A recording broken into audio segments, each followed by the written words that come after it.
Kita bersama-sama membaca basmalah. Bismillahirrahmanirrahim. Sudah siap belajar? Ya, kalau sudah siap belajar berarti jangan main-main. Pertemuan yang lalu pembahasan tentang syarat-syarat sahnya sholat Jumat.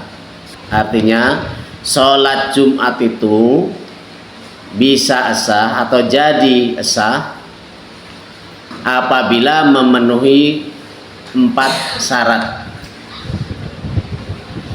Masih ingat apa 4 syarat itu? Yang pertama, tempat sholat Jumat harus tertentu. Berarti di mana ini? Di masjid. Kemudian yang kedua, jumlah orang yang berjamaah sekurang-kurangnya 40 orang laki-laki. Berarti perempuan nggak masuk hitungan. 40 orang laki-laki. Jadi kalau ada misalkan 30 laki-laki, 10 orang perempuan, maka ini nggak masuk syarat sholat Jumat. Itu menurut siapa? Menurut Imam Syafi'i. Ya, tapi nanti ada penjelasan ya, menurut pendapat yang lain tidak mesti harus 40 orang. Ya, tetapi menurut Imam Syafi'i 40 orang untuk melaksanakan sholat Jumat itu adalah menjadi syarat. Jadi kalau nggak ada 40 orang maka salat Jumatnya nggak sah. Artinya tidak masuk ke dalam sholat Jumat, tetapi sholat duhur. Itu syarat yang ketiga. Syarat yang kedua. Syarat yang ketiga, dilakukan dalam waktu duhur. Tuh ya, dilakukan dalam waktu duhur. Waktu duhur itu kapan? Sejak matahari bergelincir ya dari tengah langit, bergelincir. Ya bukan waktu istiwa. Matahari berada di tengah-tengah langit.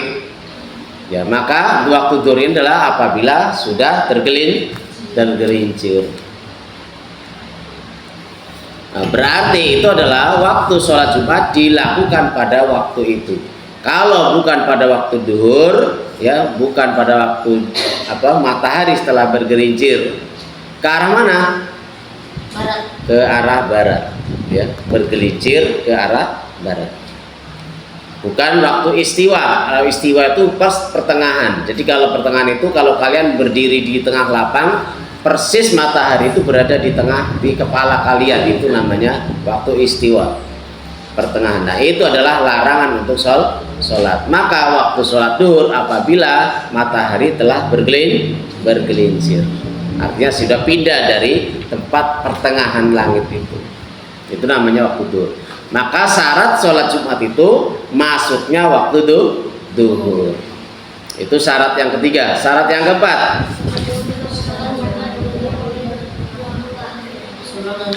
sebelum sholat Jumat diawali dengan 2 khutbah.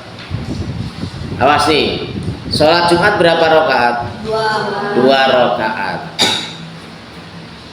Sebelum sholat 2 rakaat diawali dengan 2 khutbah.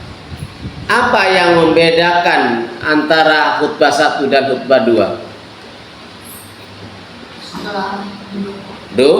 Duduk. Jadi khutbah yang pertama ya, kemudian setelah selesai khutbah yang pertama duduk, baru bangun lagi, itu adalah khutbah yang kedua. Ya, maka sholat Jumat itu dikatakan memenuhi syarat apabila didahului dengan 2 khutbah. Paham? Oke. Kemudian selanjutnya adalah berkaitan dengan jumlah orang yang melaksanakan sholat Jumat. Artinya kalau menurut Imam Syafi'i itu 40 orang laki-laki, maka itu baru memenuhi syarat. Tetapi ada pendapat-pendapat yang lain, pendapat imam-imam yang lain tidak harus 40 orang, ya. Yuk kita tulis. Yang pertama adalah nomor 1, pendapat Imam Abu Hanifah. Ditulis, sudah ditulis. Awas, pendapat Imam Abu Hanifah atau yang dikenal dengan Imam Hanafi menyatakan cukup 4 orang termasuk imam. Nah, ini pendapat ini dengan alasan hadis Rasulullah Sallallahu Alaihi Wasallam yang diriwayatkan oleh Daruqutni, atau hadis riwayat Daruqutni yang berbunyi al-jumu'atu wajibatun ala kulli qaryatin fiha imamun wa illam yakunu illa arba'ah. Sudah ditulis? Belum ditulis? Yang artinya sholat Jumat itu wajib bagi tiap-tiap desa yang ada padanya seorang imam, walaupun penduduknya hanya ada 4 orang.